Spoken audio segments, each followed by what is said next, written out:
Hello student, we'll learn about chapter 18 Rights and Duties, अधिकार और कर्तव्य. Constitutions. A constitution is a rule book that lays down the power of the government and the right and duties of citizen of a country. संविधान वह लिखित पुस्तक है जिसमें नियमों का और गवर्नमेंट के जितने भी अधिकार हैं, पावर हैं, शक्तियां हैं, नागरिकों को दी गई अधिकार और कर्तव्यों का वर्णन होता है. After India got freedom from British rule on 15 अगस्त 1947, तो हमारा देश अंग्रेज़ों का गुलाम था, तो हमें आज़ादी 15 अगस्त 1947 को मिली, है ना. The government needed a set of rule to run the country. A constitution assembly was set up and doctor Rajendra Prasad was its president. तो सरकार को कुछ नियम चाहिए थे सरकार देश चलाने के लिए, है ना. तो डॉक्टर राजेंद्र प्रसाद प्रेसिडेंट बना हमारा कॉन्स्टिट्यूंट असेंबली का, संविधान सभा का पहला प्रेसिडेंट डॉक्टर राजेंद्र प्रसाद थे. Doctor Bhimrao Ambedkar was chairman of the constitution drafting committee. और डॉक्टर भीमराव अंबेडकर है वो संविधान सभा के चेयरमैन बने थे. It took almost 3 years for the assembly to prepare a draft of our constitution. तो हम देखते हैं कि 3 साल लगे थे इस असेंबली को बनाने में, जिसका निर्माण डॉक्टर भीमराव अम्बेडकर जी ने किया था. Our constitution was adopted on 26 January 1950 and India became a secular socialist democratic republic. We celebrate this day a Republic Day every year. तो 26 जनवरी 1950 को हमारा संविधान लागू हुआ था और भारत में समानता, स्वतंत्रता और प्रजातंत्र देश बना हमारा, है ना. और इसी दिन रिपब्लिक डे को हम प्रत्येक वर्ष गणतंत्र दिवस के रूप में सेलिब्रेट करते हैं. Our constitution is based on the principle of democracy, socialism and secularism. तो हमारा जो संविधान है वो 3 बातों पर टिका हुआ है, मतलब 3 सिद्धांत है हमारे संविधान के. डेमोक्रेसी मीन्स प्रजातंत्र, जनता का शासन. सोशलिज्म मतलब सामाजिकता. सेकुलरिज्म मतलब धर्मनिरपेक्षता.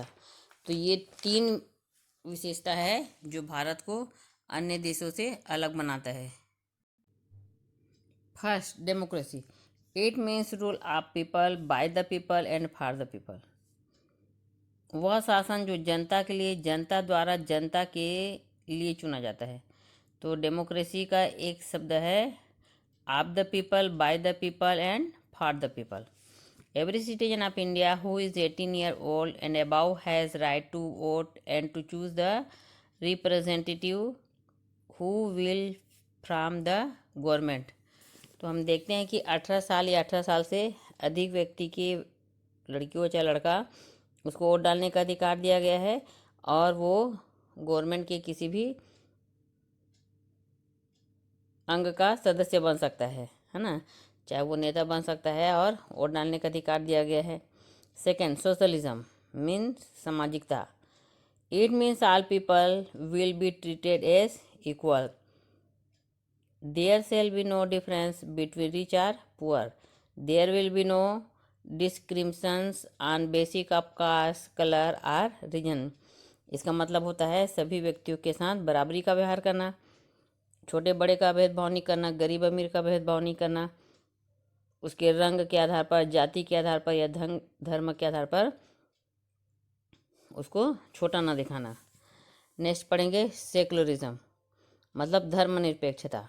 The constitution of India state that everyone is free to follow his own religions. संविधान में कहा गया है कि इंडिया के प्रत्येक व्यक्ति को, है ना, कोई भी धर्म मानने की आज़ादी दी गई है. वह कोई भी धर्म को मान सकता है. No discriminations will be made on the basis of religion.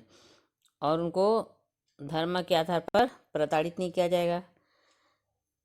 किसी धर्म को छोटा या बड़ा नहीं माना जाएगा, ऐसा संविधान में उल्लेखित है। नेक्स्ट पढ़ेंगे fundamental rights. The fundamental rights are basic human freedom that are necessary for Indian citizen to lead their lives in peace and harmony. तो फंडामेंटल राइट्स का मतलब होता है मौलिक अधिकार। मनुष्य को कुछ आज़ादी दी गई है जो भारतीय नागरिक होने के लिए आवश्यक है, ताकि वह अपने देश में पीसफुल मतलब शांति के साथ रह सके और भाईचारे के साथ रह सके। The constitution lay down 6 fundamental right for the citizen of India. तो हमारे संविधान में 6 फंडामेंटल राइट प्रत्येक नागरिक को दिया गया है। फर्स्ट, राइट टू इक्वलिटी, है ना, समानता का अधिकार।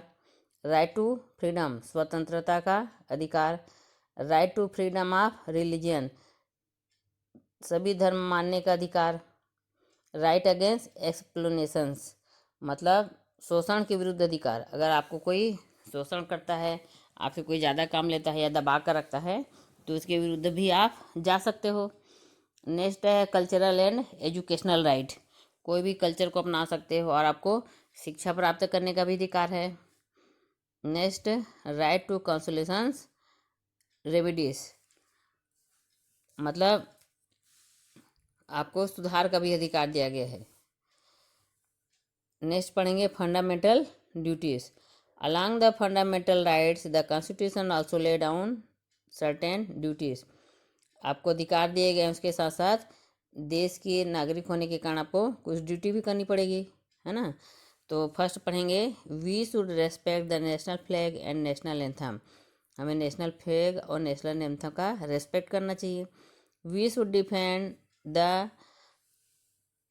Sovereignty, harmony and unity of India, हमें अपने देश की स्वतंत्रता, भाईचारा और एकता की रक्षा करना चाहिए, है ना। अगर देश पर कोई आक्रमण कर रहा है, आपके देश की स्वतंत्रता को कोई छीन रहा है, तो आपको इसमें बचाव करना चाहिए।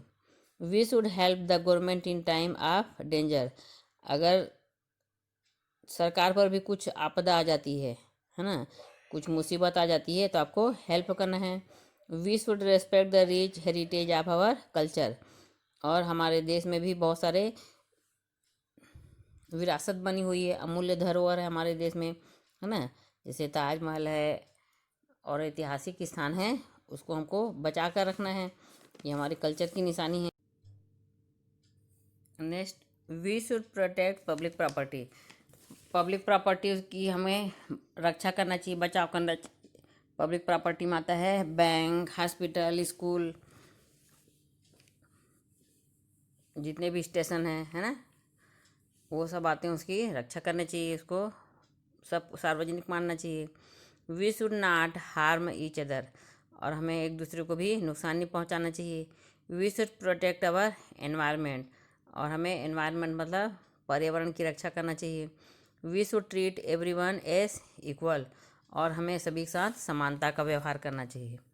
नेक्स्ट, डायरेक्टिव प्रिंसिपल्स, है ना, तो नागरिकों को दिया गया अधिकार है, हमने देश को दिया, हमारी क्या ड्यूटीज़ को बताया गया। अब जो गवर्नमेंट है वो हर स्टेट को भी कुछ करने देती है, कुछ पॉलिसी बनाई है स्टेट पॉलिसी, उसी को ही डायरेक्टिव प्रिंसिपल्स कहा गया है। The constitution has laid down some guidelines for the government to follow, this are called directive principle of state policy. तो कॉन्स्टिट्यूशन में भी कुछ गाइडलाइंस बने हुए हैं जिसको सरकार को पालन करना पड़ता है, इसी को ही directive principle of state policy कहा गया है। First, the government should provide better living condition to all its citizen, government को चाहिए कि वहाँ रहने वाले प्रत्येक नागरिक की जो लिविंग स्टैंडर्ड है ना, उसमें सुधार लाए। Next, the government should provide work for all main and women, government को चाहिए कि जितने भी मेन और वुमेन हैं उनको काम दे, ताकि कोई बेरोजगार ना रहे। Third, the government should ensure that no ones become rich by exploiting others, सरकार को चाहिए, है ना, कि सरकार सुनिश्चित करे कि कोई भी रिच व्यक्ति है वो अपने से नीचे व्यक्ति का शोषण ना करे, है ना, उसके साथ दबाव ना बनाए। Next, the government should provide free and compulsory education for children up to 14 year age. Government को चाहिए कि 14 या 14 साल के बच्चों को फ्री एजुकेशन और कंपलसरी एजुकेशन करना चाहिए, ताकि सभी बच्चे पढ़ाई कर सके, क्योंकि हमने पढ़ा है शिक्षा का अधिकार भी हमारा अधिकार में आता है। Next, the government should improve the condition of schedule caste, schedule tribes and other weaker section of society. Government को जो शेड्यूल कास्ट होते हैं, अनुसूचित जाति जनजाति और पिछड़े वर्ग होते हैं, उसमें भी सुधार लाए, है ना, उनके लिए भी सुधार की योजना बनाए, उनको समाज में आगे बढ़ने का मौका दे। The government should work toward protection of environment and wild life. Government को ऐसा कार्य करना चाहिए कि एनवायरनमेंट का रक्षा हो, है ना, अगर सड़क बनानी है तो पेड़ पौधों को ज़्यादा ना काटे, ज़्यादा से ज़्यादा वृक्ष लगाएं और वाइल्ड लाइफ को भी बचा के रखे, है ना, यहाँ जो जो जीव जंतु पाए जाते हैं उसकी वो रक्षा करें।